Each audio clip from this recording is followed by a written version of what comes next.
Hi guys, this is going to be a quick tutorial.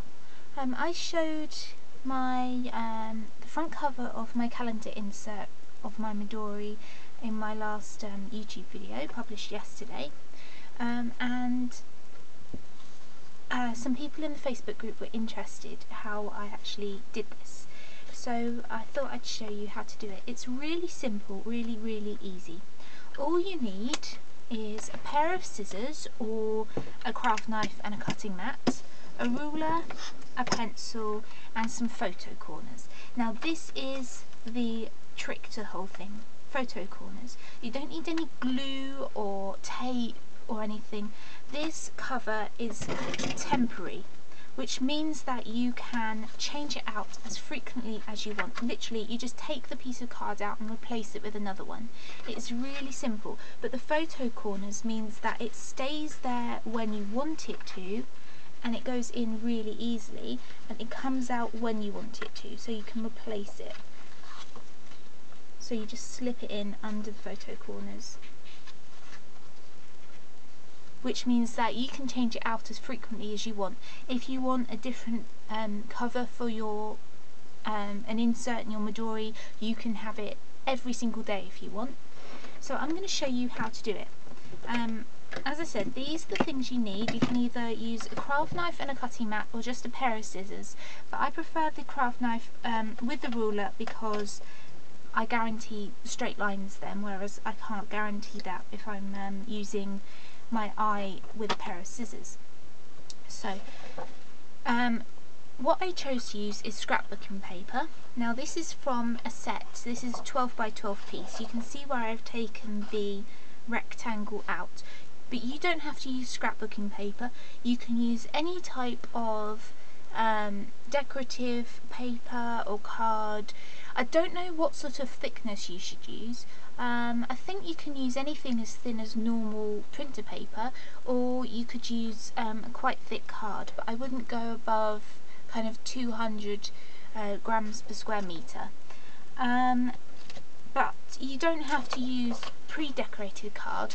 You could just cut a piece of card and stick it onto the front of your cover and doodle or colour or paint while you're out. What I like the idea is that you can give a piece of card to your child and he or she can do a drawing on there or paint it or anything, and you can put that in there, so you've got some personalised artwork. Or you could do a painting or something on it yourself. It's really very flexible. You can choose exactly what you want. One idea is that you could just put a postcard in there, and because postcards are a uniform size, each one is going to be the same size, so you can easily replace it with the photo corners staying exactly the same points as they always are, because the postcards are all the same size. So I'm going to show you how to do it, and it is really simple. So I've got a pack of scrapbooking card here. I have chosen my design. I have chosen, that one's really pretty, but I'm not going to use that one. I'm going to use, I've got to find it, this one here. I love the colours, I love the leaf pattern, I love that it's got French text here, and I love the polka dots, and I like how vintage it is. So I'm only going to use a corner of it. Now I'm using a full-size Midori, but obviously you can adjust this to whatever size cover you need. Now I have the full-size Midori, and the size of the notebook itself is 21 centimetres by 11 centimetres.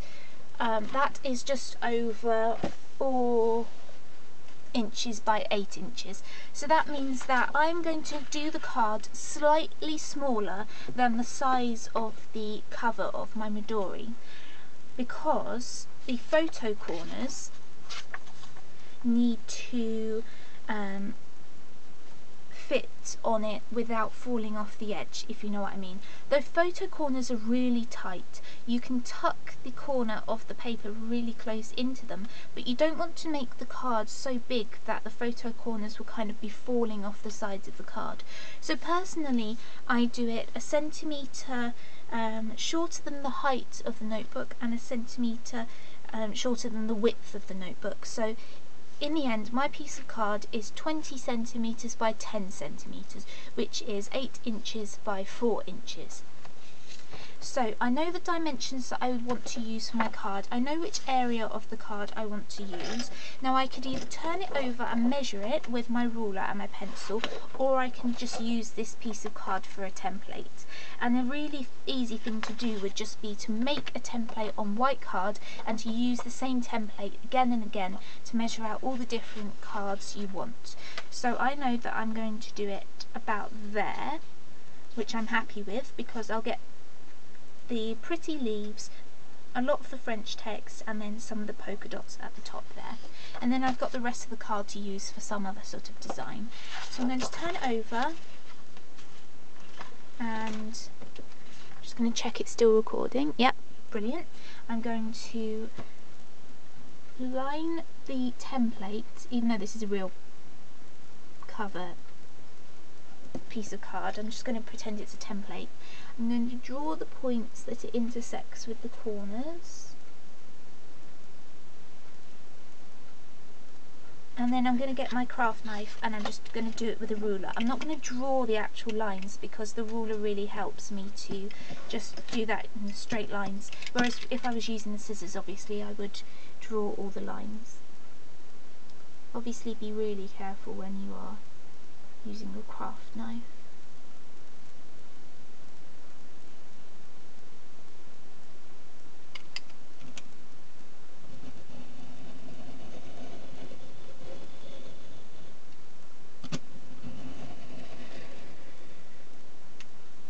And I just know that I've cut all the way through because I can't hear the paper tearing anymore. I'm only a beginner at this kind of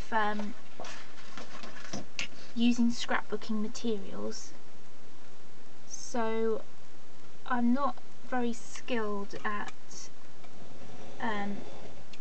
using a craft knife and things. Straight lines are fine, but I've tried to do other shapes and I can't do them. This is the first lot of scrapbooking cards that I've actually bought. I've got 3 sets and I got them from TK Maxx for a fraction of the price that they're sold in other shops, so I'm really pleased. But I've never bought 12 by 12 scrapbooking card before. There we go. Isn't that beautiful? That is lovely. So that is exactly the same size as this one. So I've got the rest of the card to use for something else. Now I'm going to put this on my second insert, so it's my bullet journal, and it's going to go this way up. Now this is the trick. You need 4 photo corners. Now you can get photo corners, I'm guessing, in any stationers, any kind of craft shop. Basically, I think any type of shop. I don't know what sort of places would sell them in the US, but I know that in the UK, pretty much anywhere that sells stationery, anywhere that sells things related to photos, because these are designed to go in photo albums. They are literally tiny pieces of thin plastic in a triangle with 2 layers. They've got the sticky layer underneath, and then the top layer is slightly shorter than the bottom layer. So the card, or really the photo, goes in there and sits snugly, and you can't really see the photo corner because the card is what's visible, or the photo is what's visible. So what I do is I just put the photo corner over the corner there, and I make sure it sits there tight, and that it's sitting there properly on the corner, because I don't want it to be wonky, because then it will mean that the card doesn't sit straight. I'm only going to put 2 on for now, and there's a reason for that. So then you want to line it up on your cover, and don't press the corners down yet. You may want to make sure it is lined up on the top and the bottom, and also this side. You can ignore that side, because if it's equidistant on this side and the top and the bottom, it will be fine on that side. So I'm happy with that. Now I press down the 2 corners that you've got.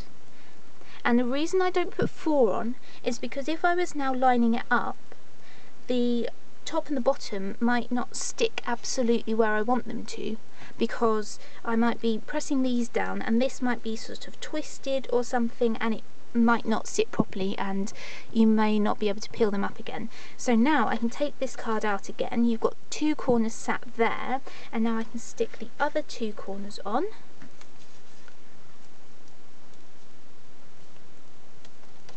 Onto the top, making sure they're tight over the corner of the card, like that. And now I fit it in where the bottom corners go into the photo corners at the bottom,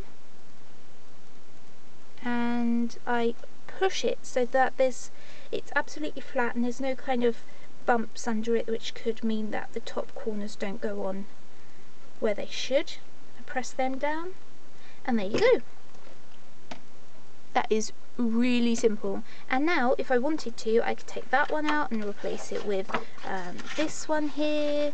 I can do whatever I like. I could have 20 of these and change them out every day and have a different one every day of the week. So there you go. That is really simple and so customizable. I mean, you could send a piece of card to every member of your family and say, do an artwork for me, and they all send them back, and you can change them. Oh, today I'm going to put grandma's on, tomorrow I'm going to put my cousin's on, and it would be so beautiful and so customized. So thank you for watching. I hope if you want to do this that it's nice and simple and easy to do. If you have any questions, leave them in the comments. Thanks for watching. Bye.